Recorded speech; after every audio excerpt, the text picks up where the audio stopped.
नित्य कर्म में यदि हम आध्यात्मिक की दृष्टि से देखें तो पंच महायज्ञों का विधान किया गया। तो पंच महायज्ञ क्या है कि ब्रह्म यज्ञ। ब्रह्म यज्ञ का अर्थ होता है कि हम बैठ करके प्रतिदिन जिस ईश्वर ने इस सृष्टि की रचना की है, जिस शक्ति ने इस पूरे ब्रह्मांड को बनाया है, जिस ऊर्जा से सभी प्रकृति के अंदर जीवन प्राप्त कर रहे हैं, वनस्पतियों से लेकर के, वृक्षों से लेकर के, पक्षियों से लेकर के पशु और मानव तक, जहां से अपने आप को गतिशील कर रहे हैं, उसको याद करते हुए कृतज्ञता में जब आप ब्रह्म यज्ञ करते हैं, जब आप परमात्मा के अस्तित्व के ऊपर अपने कृतज्ञता का भाव व्यक्त करते हैं कि हम संसार में आए तो हैं, हम किसी के द्वारा भेजे गए हैं। सच बात तो ये है, न तो उस पिता को पता है न माँ को पता है उसके कोख में कौन पल रहा है और कौन आने वाला है। वह तो जिसके कोख में जिसको भेज दिया गया वो तो एक तरह से वो भट्ठी है।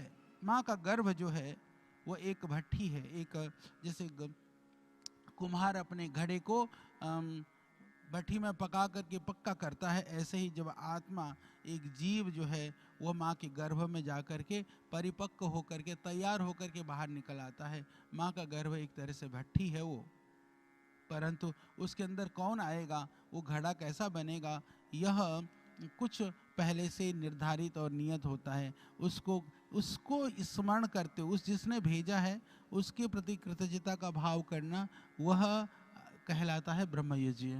यानी हम प्रतिदिन उठ करके उसका धन्यवाद करें, ये जरूरी है, क्योंकि हमारी प्रकृति, प्रवृत्ति और संस्कृति वह धन्यवाद की है। उसके बाद कहते हैं देव यज्ञ। देव यज्ञ दूसरा कर्म होता है जहाँ आप प्रतिदिन यहाँ पर यज्ञ होता है। यज्ञ के द्वारा चिकित्सा भी होती है, क्योंकि यज्ञ की महत्ता इसलिए है, यह न केवल यह भी कृतज्ञता व्यक्त करने के साथ साथ में ये विश्व को उपकार देने का कार्य भी है। इसके द्वारा हम लोगों को निरोग भी बनाते हैं, मंत्र उच्चारण आदि के द्वारा शास्त्रों की रक्षा भी करते हैं। और इसमें जो डले हुए पदार्थ को आजकल नैनो टेक्नोलॉजी कहते हैं ना, वो टेक्नोलॉजी के तहत हम सब लोगों नैनो मेडिसिन के रूप में, हम वो नैनो पार्टिकल्स के रूप में हम पूरी दुनिया को पहुंचाते हैं। ये अब सिद्ध हो चुका है। ऋषियों को वर्षों पहले उस तत्व का बोध था, उनको पता था कि किसी चीज़ को सूक्ष्मीकरण करना हो तो अग्नि से बेहतर कोई चीज़ नहीं है, क्योंकि अग्नि में डला हुआ पदार्थ शुद्ध हो तो और उसकी शुद्धता बढ़ती है, अशुद्ध हो तो उसको वो शुद्ध कर देती है अग्नि।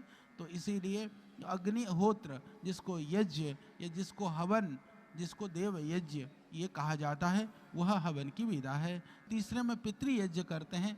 पितृ में क्योंकि आजकल बहुत अभी थोड़े दिन पहले दशहरे से पहले जो नवरात्रों से पहले हम श्राद्धों का पितृ पक्ष की बात करते हैं। वस्तुतः पितृ का पक्ष जो है सदैव होना चाहिए। जितने भी परिवार में बड़े हैं, बुजुर्ग हैं, जो हमसे जिनसे हम कुछ भी सीख सकते हैं, वो सब हमारे लिए पितर हैं, गुरु हैं। तो उनके प्रति जो कृतज्ञता का भाव है, जीवित रहते हुए भी, मृत्यु के बाद में तो जो उनके कर्म होता है, कर्मों के अनुसार वो व्यवस्था में चले जाते हैं। उनकी स्मृति में हम कुछ करते रहें, ये जरूरी है। जिनके उनकी स्मृतियाँ हमारे दिल दिमाग में, उनके उपकार, उनके द्वारा किए हुए जो हमारे लिए जीवन को बड़ा करने के लिए उन्होंने जो कुछ भी हमारे लिए किया, वो स्मरण रहें, इतना ही कर्म शेष रहता है। तो वह पितृयज्ञ।